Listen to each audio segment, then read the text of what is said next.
নদীর মাঝি বলে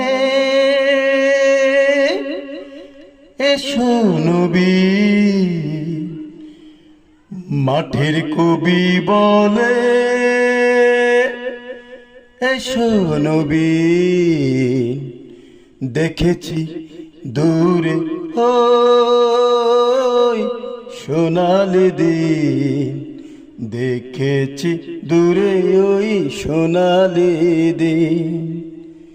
পেয়েছি সাগরের মাতাল ঘ্রাণ, শুনেছি ফসলের ওই কথা, জেগেছে বন্দরে এবার প্রাণ ব্যথাবিহীন।